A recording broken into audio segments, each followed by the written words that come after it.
Olá, cidadãos da Galileia, sejam bem-vindos a mais um episódio daquele podcast que eu sei que você está indicando para todo mundo. Eu sei, eu estou tendo acesso aos dados, às estatísticas, vocês são muito maravilhosos. A gente está aqui hoje para celebrar e terminar o ciclo de entrevistas com mulheres em homenagem a esse mês de março, mês da mulher. Entrevistamos 4 mulheres muito fodas, vocês já ouviram os episódios delas. Bruna Tavares, Nina Talks, Thaís Barbosa. E hoje temos o último episódio, mas eu não vou falar o nome dela ainda, porque vocês sabem que tem avisos antes de começar esse podcast. Primeira coisa, se você chegou aqui através do link de um amigo, seja super bem-vindo. Eu me chamo Galileu Nogueira, eu tenho mais de 14 anos de experiência ajudando a construir marcas muito queridas nesse Brasil.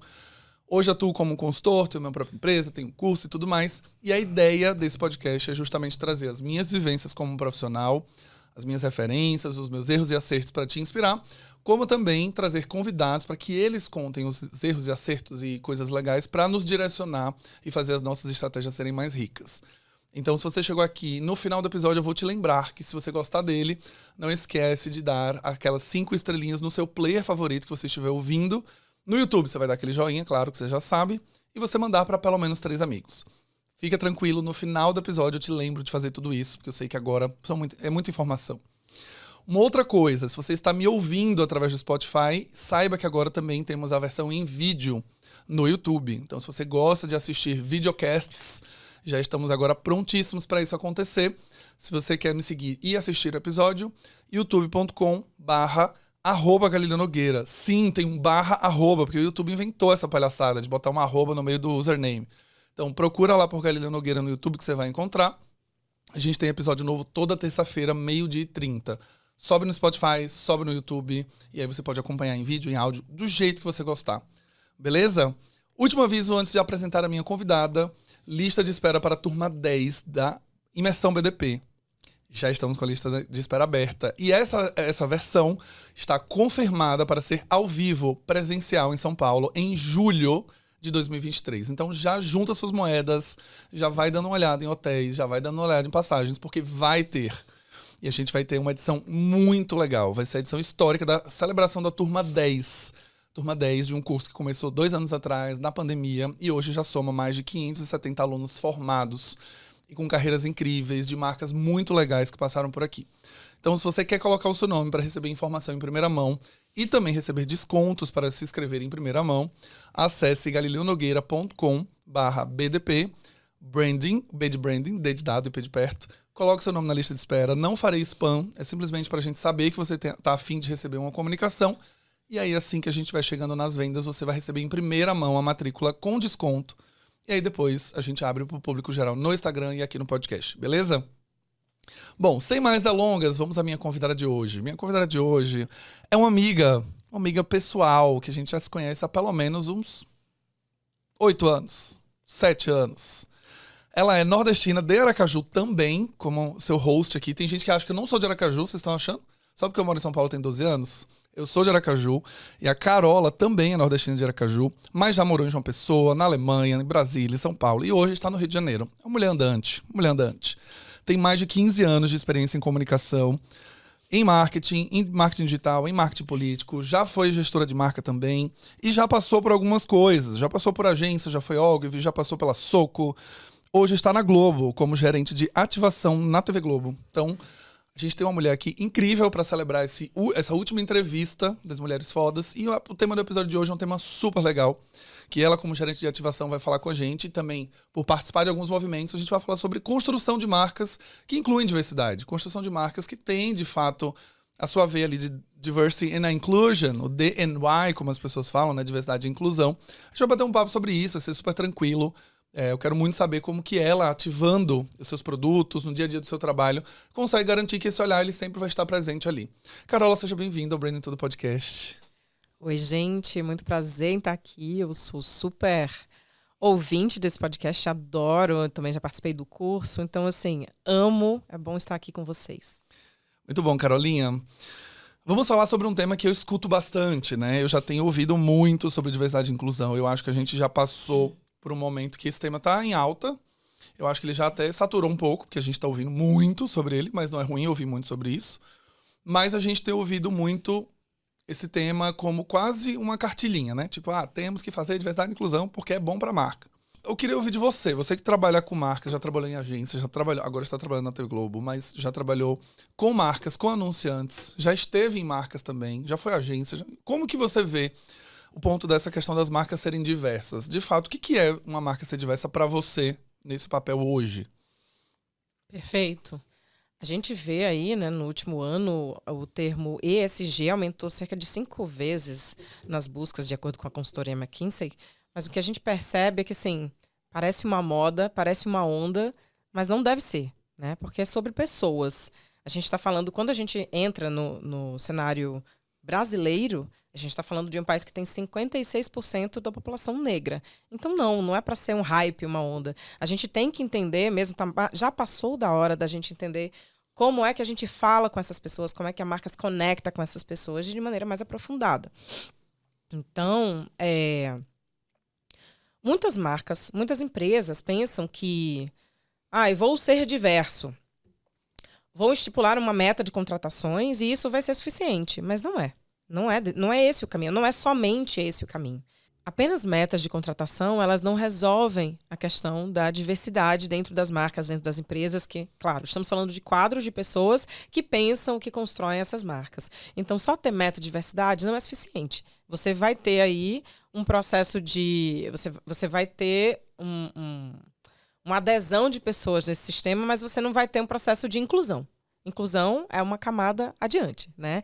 Não basta convidar para a festa, você precisa chamar para dançar. Tem esse ditado aí que se fala quando se diz sobre diversidade, mas para o cenário ser diverso mesmo, inclusivo, essas pessoas precisam se sentir parte.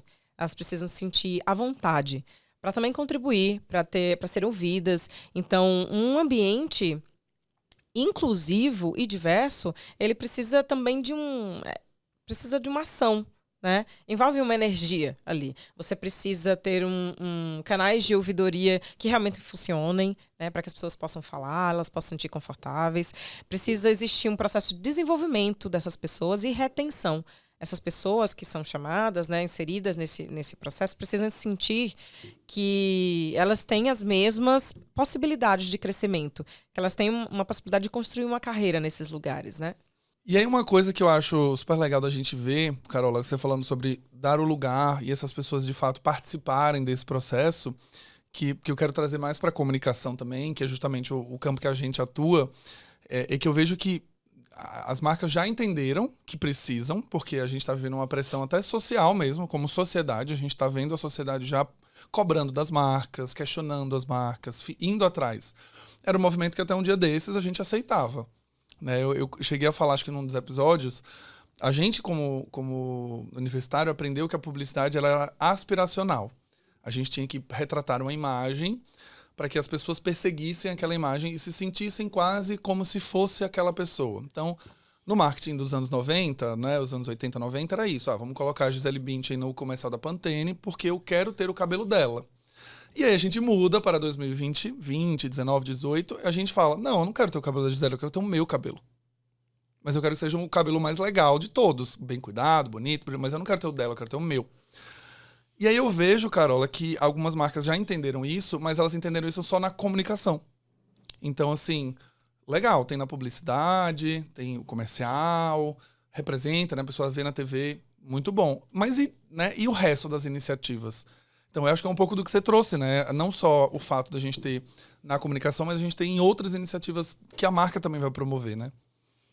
Perfeito. Eu sinto que quando uma marca se aproxima de uma figura, é muito importante saber quais são os motivos pelos quais se convidou aquela influenciadora, cantora, aquela persona, aquela pessoa para representar aquele produto. Aquilo foi genuíno? Foi uma troca autêntica? Aquela pessoa pôde opinar sobre aquela base, aquele shampoo, aquele, enfim, creme? Aquilo funcionou para a pele dessa creator? E aquele público pode confiar que se a creator testou e se a creator está reforçando, endossando aquela marca, é porque, de fato, aquela base que a segue vai se identificar e vai querer consumir? Se sim, ótimo. Mas quando esse caminho ele não segue dessa maneira, quando a marca simplesmente tenta se apropriar da imagem de uma pessoa e da sua solidez na forma que se comunica, isso pode dar muito ruim. A gente vê alguns reflexos e exemplos, né, bem negativos nesse sentido. de você não passa credibilidade. As pessoas elas vão testar e elas vão entender e perceber e elas vão cobrar. E elas vão questionar, né? Aqui no Branding Tudo eu geralmente falo para as pessoas até essa questão pontual, né? Quando você pega uma celebridade, um creator, um influenciador e traz ele para fazer um post, um stories. É isso, assim, a gente tem de um lado a sociedade e os consumidores que estão atentos, então eles vão ficar vendo se realmente aquilo dali está sendo forçado, está sendo um discurso pago ou se ele é genuíno. Mas quando você tem na tática um post, você contribui até para não ser tão genuíno assim, porque foi só uma vez, né? Não existe uma relação com o influencer. Você vê dessa maneira também? Eu vejo os dois caminhos, tá? Eu vejo marcas que buscam a utilização do influencer como se ele fosse um veículo de mídia. Isso é bem comum. E vejo o caminho de marcas que buscam entender quais são os creators, quais são os influenciadores daquele momento que dialogam com o branding da marca, que dialogam com os valores. Então, quando esse caminho ele é autêntico, quando essa conexão, né, essa busca, esse match, quando ele é realmente um match genuíno, isso transborda para o produto, para a audiência. O público, ele consome e ele sente que tem ali uma percepção de que houve uma contribuição daquela figura que eles seguem. Então, é um ganho de valor para a marca de uma forma muito diferente. O creator, ele abre a porta da sua comunidade para aquela marca. Então, é muito importante também que a marca saiba adentrar nesse espaço de uma forma respeitosa. Né? Que a marca saiba entrar, pedir licença, entender, olha, estou aqui como convidada, entendo que vocês seguem essa figura e gostaria de conversar com vocês porque acho que temos afinidades aqui para trocar. Excelente, excelente.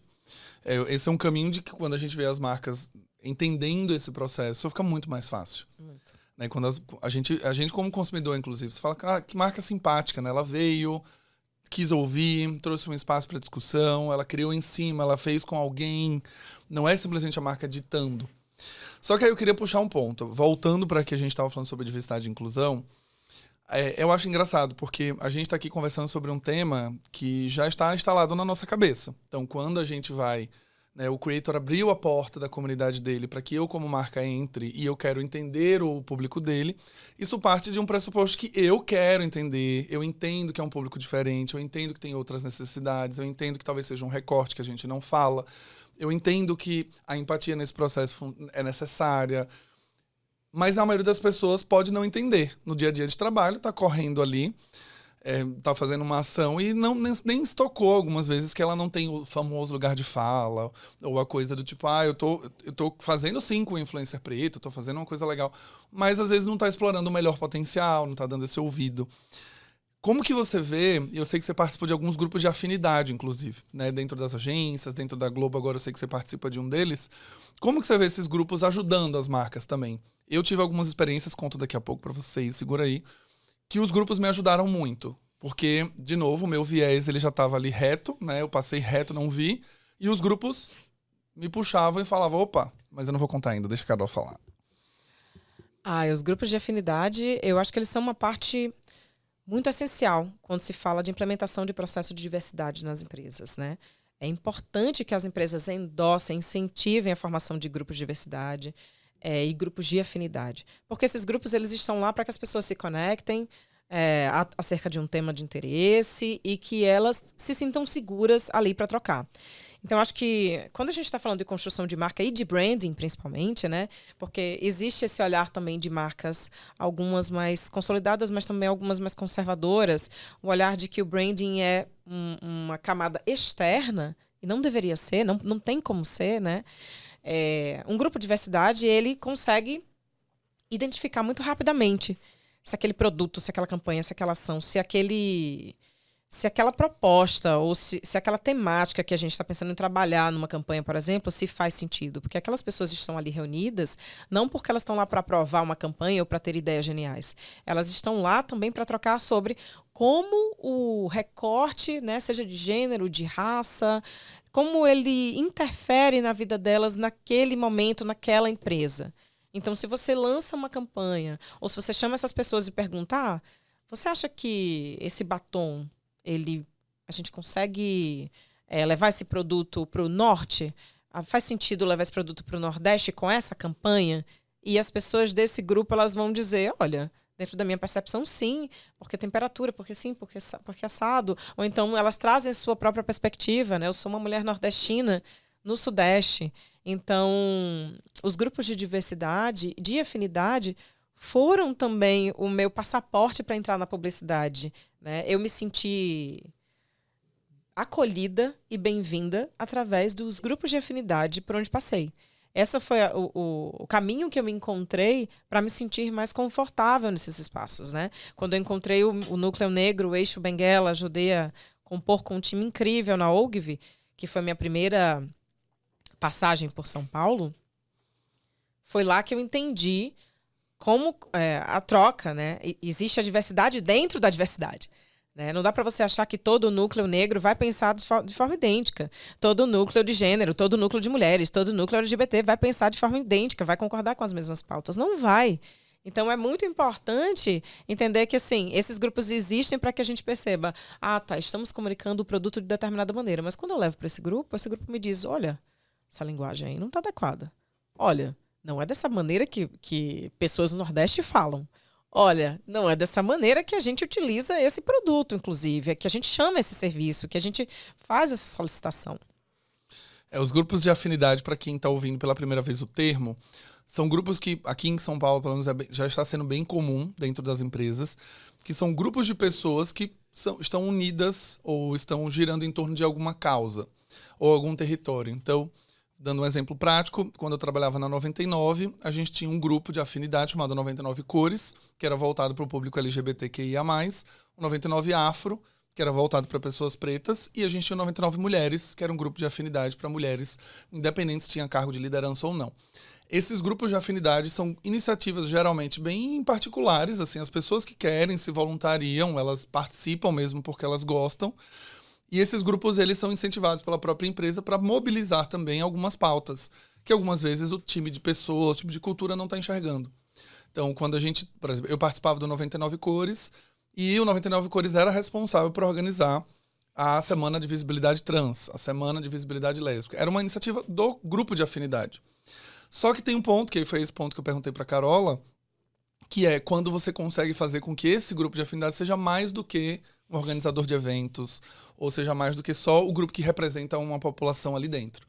Né? No caso da 99, eu estava contando para a Carola aqui em off, a gente tem esses 3 grupos e a gente fez 2 campanhas. A gente fez uma campanha que era a campanha do combate mundial ao câncer de mama, e a gente trouxe uma mulher trans para a campanha, para filmar, e era uma funcionária da 99, inclusive.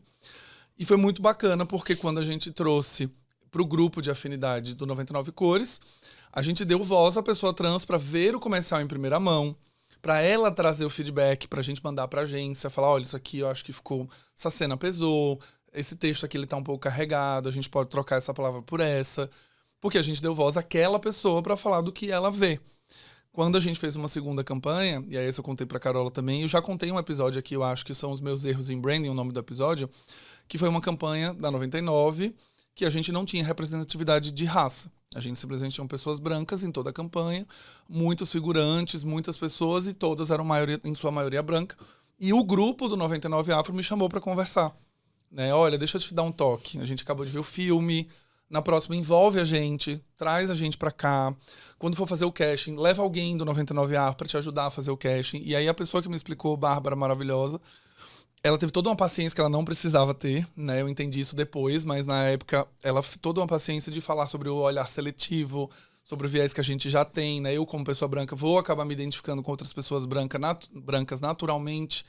Então, na hora que colocam as fotos dos modelos, naturalmente eu vou olhar para as pessoas brancas, naturalmente eu vou fazer essa seleção, e ela me ensinou como quebrar esse viés, o fato de ter uma pessoa acompanhando também faz a quebra. E foi transformadora essa experiência para mim como brand manager, porque a partir dali eu sempre tinha que incluir o grupo, e era um pensamento que foi introjetado, assim, ó, comecei a planejar, já traz o grupo para cá. E depois eu desenvolvi umas ferramentinhas que eu usava para trabalhar. Então eu desenvolvi uma planilha de equidade de gênero e raça, que a gente até usou, inclusive, né, quando trabalhou junto, que era aquela planilhinha que eu coloco o nome da pessoa, o recorte racial dela, a identificação de gênero, identificação de orientação, se por acaso ela quiser fornecer informação, e a gente matematicamente consegue olhar e falar, tá faltando diversidade porque só tem 30%. Então, você vê como esses grupos também podem ter outras ferramentas, Carola, dentro dessas construções de marca? Super, sensacional os exemplos, Gales. É muito importante deixar claro que a função, né, que o lugar de um grupo de afinidade não é o de letramento racial. Essa não é a função de sua existência. Dentro de uma agência, ainda mais, né? Exatamente. Pode ser, sim, que isso aconteça até por própria iniciativa do grupo que se sente desconfortável em estar num ambiente com pouca representação, né? Porque quando a gente fala de representatividade e diversidade, a gente está falando de como é que a gente consegue inserir grupos que são historicamente marginalizados. Então, de novo, lembrando que assim, esse não é um papel de um grupo de afinidade. Eles estão lá para trocar, para conversar, para entender, para falar sobre livros, para falar sobre qualquer tema que seja interessante ou inerente à sua atividade ou não, né? Mas quando a gente traz, sim, essa perspectiva de outras camadas, são esses grupos que apontam, por exemplo, que, olha, como é que está sendo feito o processo de contratação?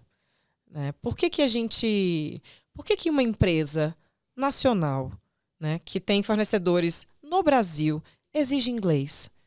Então, esses grupos têm um papel muito relevante para trazer, levantar a mão e dizer assim, olha, eu falo inglês, mas eu entrei aqui nessa empresa e nos meus últimos 4 anos, nunca usei. Então, assim, é um processo, de novo, quando a gente fala de branding, o branding que a gente está construindo para fora precisa refletir no branding interno. E esses são núcleos que levantam a mão e dizem, não faz sentido você solicitar isso, isso e isso, né? Por que você está demandando, enfim, universidades com padrão XPTO, se você quer... Ou dando preferência a quem estudou fora do país, por exemplo. Exatamente. Se você quer um ambiente diverso, você vai precisar flexibilizar. E esses grupos, quando eles existem, eles são, sim, grandes questionadores, mas também grandes fontes de criatividade. São pessoas que indicam caminhos, né? Já trabalhei na Livap, na startup de alimentação, e estar num grupo de afinidade com chefes de cozinha tem uma atuação totalmente diferente da minha, que sou publicitária. E eles me faziam entender sobre textura de prato ou sobre por que um prato, ao ser comunicado de determinada maneira, por exemplo, se fosse um prato, uma feijoada. Opa, essa não é uma feijoada tradicional, porque ela tem esse ingredientes não fazem parte. Então, era também uma imersão sobre cultura, sobre o Brasil. Cada um traz a sua contribuição, mas a gente entendia ali, opa, eu não tenho essa bagagem para falar sobre a textura da comida e essa pessoa tem. Então, a gente tem que trocar para poder fazer a melhor comunicação. Não, maravilha. Carola, assim, bom você ter trazido esse ponto, que grupos de afinidade não são bandeiras ou causas. Grupos de afinidade pode ser de videogame, pode ser grupo de afinidade de esportes radicais, pode ser grupo de afinidade do beach tennis. Os grupos de afinidade dentro das empresas, pelo menos onde eu passei, no Brasil acabou, nas empresas nacionais, acabou indo muito para as pautas, né? Então LGBT, racial, mulheres, mas na Oracle tinha grupos de várias outras iniciativas que eram pessoas que gostam de esportes radicais, pessoas que gostam de acampar, pessoas que gostam de fazer academia, pessoas que gostam de futebol. E esses grupos se formavam, e aí com o objetivo de juntar as pessoas, de conectar as pessoas. Né? Pessoas que davam carona para as outras, porque moravam na mesma região, então tinha esse grupo. Então os grupos de afinidade, só para deixar claro também, a gente está falando aqui de um recorte para branding, raça e tudo mais, mas na realidade ele pode ser um grupo de afinidade para qualquer coisa. De novo, a gente volta para a mesma disciplina dentro de brand, que é a formação de comunidades. E o quanto as comunidades podem nos ajudar a ter insights melhores. Né? E eu acho que esse ponto que eu dei do 99 After ter revisado a campanha é uma das atividades do grupo. E assim, ali não tinha nenhuma obrigação, inclusive, de revisar uma campanha. A gente simplesmente chamou e eles viram, né, e não se sentiram representados e como grupo deram um toque. Mas o resto das iniciativas ao longo do ano não tinham nada a ver com campanha. É que eu, quando entendi isso, eu falei, opa, esse grupo pode me ajudar bastante. Esse grupo pode estar envolvido no começo do processo. Né? E cada vez mais, eu até já falei bastante também, cada vez mais eu vejo que no processo de construção, onde a gente está indo num território que a gente sabe muito pouco, sai da cena. Deixa essa galera assumir, deixa quem tá com protagonismo ir, porque com certeza você vai ter uma campanha mais rica criativamente, que as pessoas vão conseguir contribuir com muitos pontos de vista, e não só pelo recorte de raça ou nada do tipo, mas elas vão trazer muitas opiniões. E eu lembro que eu passei por uma situação na Philips muito engraçada. A gente estava discutindo entrega de produto e tinha um portfólio de um produto de uma televisão que custava R$ 5.000, que era premium e tudo mais. E aí uma pessoa falou assim, ai, não vai, essa televisão não vai mandar pro Nordeste, não. O pessoal do Nordeste não gosta, não, dessas coisas. Aí eu olhei e falei, opa! Tipo assim, e é muito engraçado, as pessoas esquecem que a gente é nordestino, né? Elas vão falando e a gente tá ali do lado. E aí eu falei assim, como assim?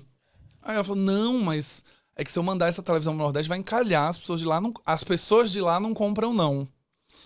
E aí eu falei assim, primeiro, eu sou a pessoa de lá, né? Vamos lembrar disso. E segundo, a gente gosta de coisa boa também, viu? Tipo, a gente gosta de ter uma televisão legal na nossa casa, a gente gosta de decorar com um determinado objeto. A gente só não tem eles porque vocês não mandam pra cá. Então, toda vez que a gente corta o frete pro Nordeste, não manda pro Nordeste, a gente não vai ter o produto mesmo, né? E aí a pessoa falou, não, nossa, mas não foi isso que eu quis dizer. Aí começa toda aquela discussão que a gente já sabe. Mas até aí é o nosso papel também em algum aspecto, né? Olha, eu acho que tem uma questão aqui que é muito importante. Acho que os grupos de afinidade eles são incríveis. Eles podem apoiar a empresa numa construção de campanha? Pode. Esse é o papel deles? Não necessariamente. Mas, com certeza, esse exemplo que você trouxe, ele elucidou que faltavam pessoas negras nesse time. Né? Isso, por exemplo, é um contraste nítido. Se uma campanha está saindo de determinada forma, que o núcleo negro da empresa sinaliza, opa, vamos trazer, então, se não pudermos trazer agora ou consultores, vamos investir em contratações de pessoas, vamos trazer pessoas para contribuir nesse processo, porque é um pouco, é muito, né? Nem um pouco, é muito sobre isso. Mas sim, quando a gente está falando diretamente sobre criatividade quando a gente fala diversidade. Né? Se você tem um ambiente diverso, um núcleo criativo que vai construir uma campanha, e se esse núcleo é diverso, você pode ter certeza que ali vão surgir ideias divergentes. E isso vai fazer com que a campanha vá para outro lugar, além do óbvio. Né? Então, quando a gente também... E é uma escolha. É uma coisa que eu falo muito no meu trabalho, né? E nos meus trabalhos anteriores. Eu falo muito que a narrativa que a gente apresenta é uma escolha. Então, se você escolhe fazer uma campanha somente com pessoas brancas, é uma escolha. Se você escolhe fazer uma campanha somente com homens, vinculando a carro... ou vinculando a bens de consumo específicos, se você traz produtos de limpeza, você vincula só a mulheres, é uma escolha. Não dá mais para achar que é agora um processo inocente. É, de fato, uma escolha. É uma escolha de uma construção de narrativa. É uma escolha de um reforço do imagético na imagem, na memória do brasileiro. E envolve uma responsabilidade. Então, sim, quando a gente está falando de diversidade, a gente está falando de um ambiente criativo, né? Se você tem numa sala pessoas do Nordeste, com certeza você foi essa pessoa, mas é isso, a gente levanta a mão e diz, opa... não é assim. Não é assim. E peraí, o Nordeste, ele é plural entre si. Então você coloca um sotaque e diz esse é o sotaque nordestino? Não, querido. Existe uma diferenciação, né? O baiano fala de um jeito, o cearense fala de outro, o sergipano fala de outro. Então, eu acho que só relembrando que sim, tudo é sobre escolha. E quanto mais distante a gente fica nesse espaço de diversidade, mais enviesado pode ser o nosso olhar e mais equívocos a gente comete na construção de marca, de campanhas. Carola, acho que aqui, assim, esses últimos 5 minutos, a gente pode parar o episódio aqui e ficar pensando só sobre isso. Porque eu acho que é um ponto... A narrativa, eu costumo dizer, né? Branding é uma construção intencional. Ela nunca vai ser externa. Se você não fizer, o consumidor vai fazer por você. Então, ele que vai contar a narrativa sobre o que ele enxerga, o imaginário que ele tem. A marca tem o poder de escolher a narrativa. Eu posso contar o que eu quero, do jeito que eu quero, com o viés que eu quero, com as causas que eu quero, com o imagético que eu quero. Né? Então, quando você traz que hoje, no momento atual, decidir colocar produtos de limpeza e mulheres é uma escolha, hoje realmente é uma escolha. Porque com a discussão que a gente tem, com os temas que são levantados, com os grupos de afinidade, ferramenta a gente tem, né? Exato. Ferramenta a gente tem. Eu acho que talvez no passado a gente poderia falar, tem poucos autores, eu não consigo ler mais sobre o letramento racial porque tem pouca fonte disponível. Hoje não, gente. Se você quiser hoje aprender sobre racismo, você tem vídeo no YouTube, você tem Google, você tem livros, você tem autores pretos, você tem amigos, você tem séries de TV, você tem séries de Netflix. Se você quiser aprender, realmente tem. Né? Então, eu acho que para a visão de quem está criando marca, né, os brand managers que estão aqui ouvindo hoje, eu dei aula segunda-feira, falando sobre que criatividade é a conexão das nossas referências com o nosso olhar individual. E eu só vou poder refinar o meu olhar individual a partir do momento que eu consumo essas referências e dou espaço a essas referências diferentes. E aí a gente fala também sobre um viés que é o viés de confirmação, que é justamente o viés que a gente acredita naquilo que a gente já acredita. Né? O nosso cérebro já faz esse link de, não, eu vou ler sobre terra plana porque eu gosto de terra plana, acredito em terra plana, e o Google vai me mostrar resultado, e o YouTube também vai me mostrar resultado. E eu só venço esse viés quando eu sei que ele existe, quando eu combato intencionalmente esse viés, tipo, eu sei que eu preciso parar e pesquisar a opinião contrária. Eu sei que eu preciso fazer uma planilha para garantir, porque senão eu não vou garantir. Meu viés ele vai levar. Né? Você vê alguma outra dica ou ferramenta para essas marcas que querem construir de fato um lugar autêntico? Porque eu também já falei sobre isso. Né? Victoria's Secret fez o reposicionamento, foi lá, colocou mulheres de diversos corpos, numa linguagem pasteurizada. Então, fundo neutro, mulheres com diversos corpos, lingerie bege, cinza, prateada, preta, com aquela aparência de Dove, né? Aquela aparência de Dove Real Beleza lá em 2007. Tem alguma dica que você gostaria de deixar para quem está ouvindo, para as marcas serem autênticas nesse aspecto? Acho que a diversidade aqui é um ponto que a gente não precisa nem dizer que é uma dica, porque o episódio inteiro já foi, né? Olha, Gali, eu acho que essa dica ela vai especificamente e especialmente para os gestores, para os líderes de time. Encontre tempo. Não dá mais para esperar que essas informações venham dos núcleos ou das pessoas, mas assim, é exatamente como você disse, está tudo aí disponível. Encontre tempo para se letrar racialmente, para entender sobre viés inconsciente, gordofobia, sobre LGBTfobia. Encontre tempo. Até porque, assim, não há mais espaço para a gente cometer erros tão grotescos. Então, minha sugestão seria encontre tempo e, no segundo momento, seria cerque-se de pessoas de ideias diferentes de você. Não adianta ir para um processo de contratação e querer encontrar somente seu espelho. Cerque-se de pessoas que vão trazer provocações, que vão trazer questionamentos, que vão levantar a mão e dizer: opa, na minha comunidade não é dessa forma. Na minha comunidade a gente pensa nisso, consome isso de outra maneira. A gente vê aí as grandes marcas de luxo tentando, né, a comunidade dos MCs, elas estão consumindo um Lacoste, não quero me envolver. Gente, perceba a comunidade. Eu acho que é isso. Ter esse olhar de aprendiz.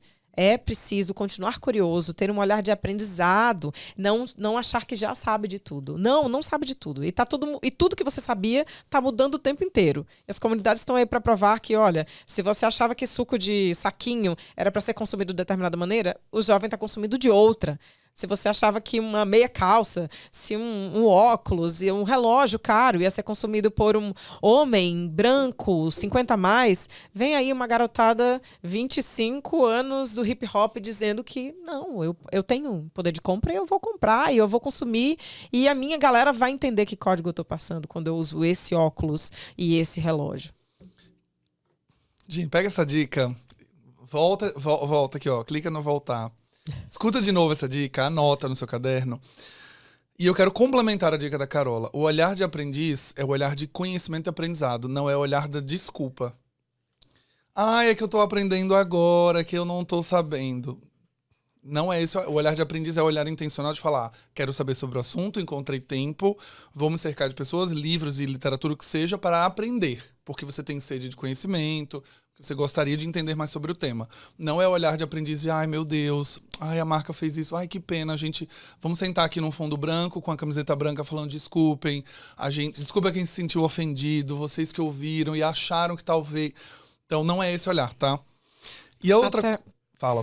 Não, até é muito importante você dizer isso. A culpa, ela atrasa o processo. Se a gente perde tempo com as lágrimas ou com as desculpas, a gente está perdendo um tempo precioso que a gente estaria avançando, construindo. A culpa, ela atrasa o processo. Identifique a falta. Não tenho profissionais diversos? Vou contratar profissionais diversos. Não entendo sobre o tema? Vou buscar compreender sobre o tema. Vou estudar sobre o tema. Vou comprar livros. Compre cursos. Tem pessoas que já pesquisaram e construíram plataformas aí que é só você clicar e assistir. Então, assim, não perca tempo com a culpa. De fato, avance no processo de absorção, entendimento. E aí sim a gente vai conseguir avançar nessa construção de marcas mais diversas.